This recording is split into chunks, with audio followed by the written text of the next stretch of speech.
This is the introduction to my novel, My Costumes, by Michael Helveti. This is a very simple reading of the introduction.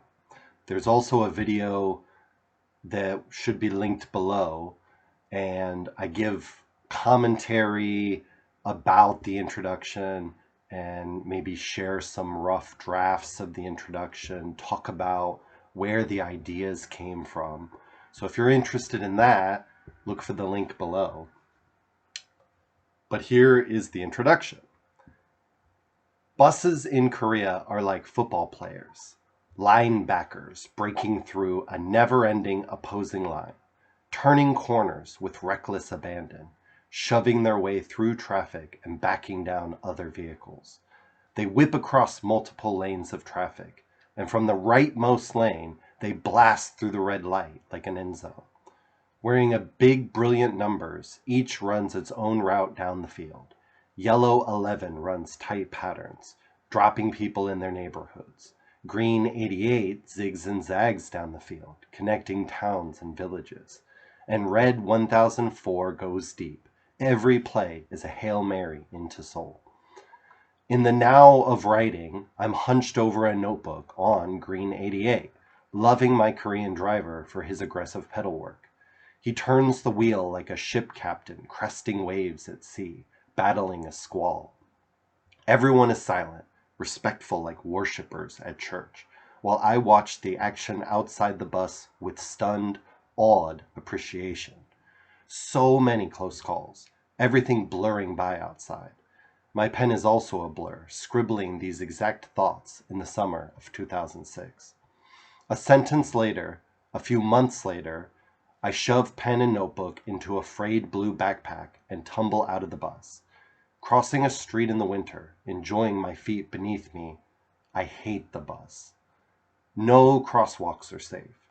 For the bus, my crosswalk is a finish line, a starting line.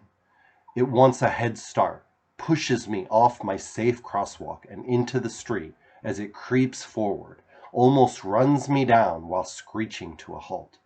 I'm so tiny there.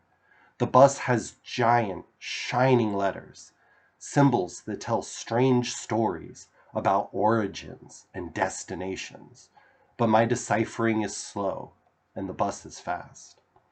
Traveling in Korea is fraught with frustration.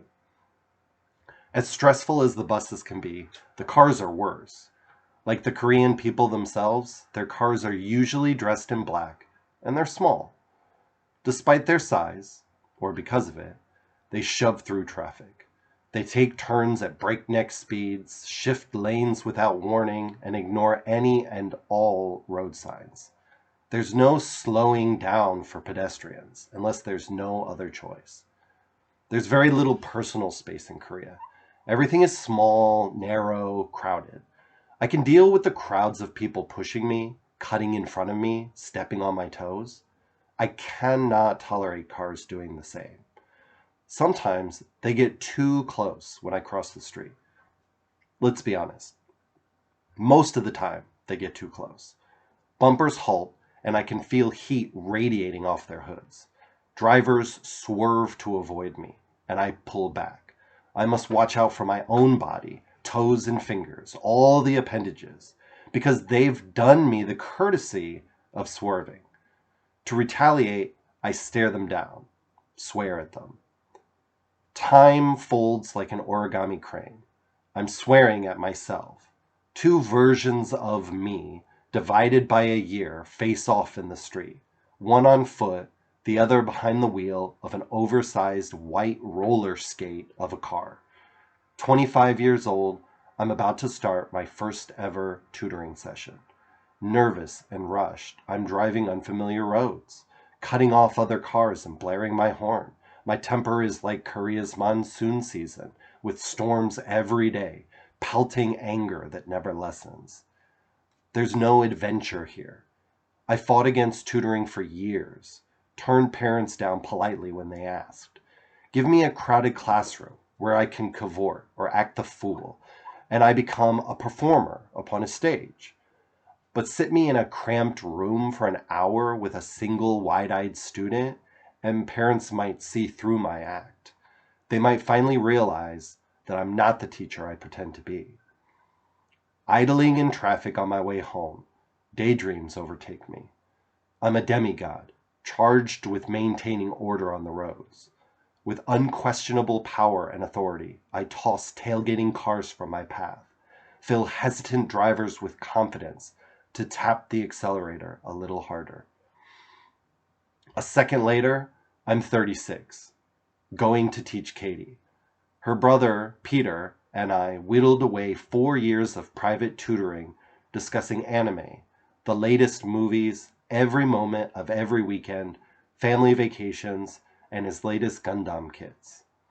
Our official relationship was teacher and student, but Peter was more akin to a childhood friend. So many of our interests overlapping, despite the gap in years. Katie and I share less common interests, so I'm more of a trusted confidant, not the teacher I pretend to be. She's in her second year of middle school and will spend an entire hour's class detailing plans to marry her latest celebrity crush. In a year and a half, when she starts high school, we'll probably never see each other again. I'm dreading our final class, and I'll show you why.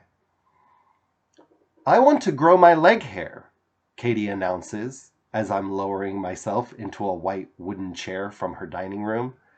She's wearing shorts, displaying her hairless teenage legs, still clinging to a bit of baby fat. Without a word, I meet her gaze, and she's smiling, fully aware that we're on the same wavelength, the years between us meaningless in this moment of silliness. Smiling even wider, her face as round and radiant as the summer sun outside, her eyes sparkle and then lower to her phone.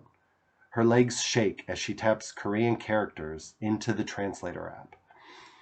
I want to grow my hair long and comb it, the phone's automated voice declares, only slightly drowned out by Katie's giggles. You want to comb your leg hair. Teaching English as a second language, conversations always require clarification.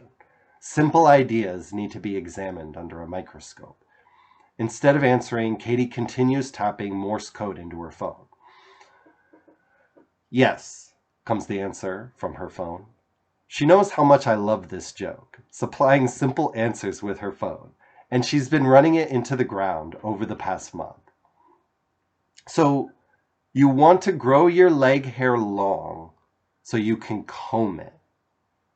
Every word I speak is slow, over-enunciated. Yes, from the phone one more time, and a tiny smirk escapes my lips. When my hair is long, I can dye it, the phone offers. And like a toddler shaking his way through his first steps, I'm barely keeping it together. What color? I can't help but ask, loving every syllable of this moment.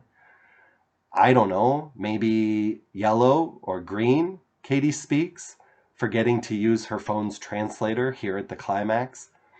I can get perm, she realizes, and it's finally too much. No, I sob, between bouts of laughter, wiping a tear from my eye. I love that so much. It's too good.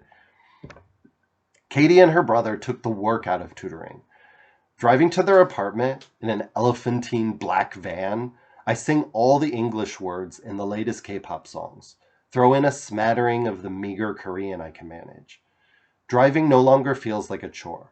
Reminds me instead of the excitement during my first 2 years in Korea, riding in taxis crowded with coworkers, and holding on to a triangular grip, like a shackle swinging in a dungeon while boring through subway tunnels beside my wife.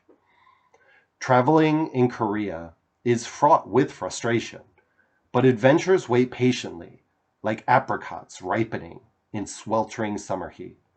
Some dangle low, where they're easy to pluck, wearing hanbok to Gyeongbokgung Palace, snacking on street foods at Namdaemun Market, and wandering the shadowy halls of the Korean War Museum. Other adventures hide deep amongst shadowy branches, dappled with mere flecks of sunlight. Entering a PC cafe, cooking Thanksgiving for Koreans, eating live squid, or filling your soul with laughter during a private lesson. Those are mine, hidden fruits I'm eager to share with you. Young and impetuous, immortal, everything is mine, mine to consume. I'm draining the entire world down into my soul, navigating it like traffic outside a bus. I see every scrap of ugliness, every ounce of beauty, and feel every particle as all the traffic rushes around outside. I write to make sense of it all. Thank you for listening. That was really fun. I hope you will look at some other videos that I have. There's a few random chapters. There's 1 or 2 short stories. I'm also doing Twitch streaming, but because I'm in Korea, the times are going to be a little strange. But I hope you enjoyed this. Thank you very much.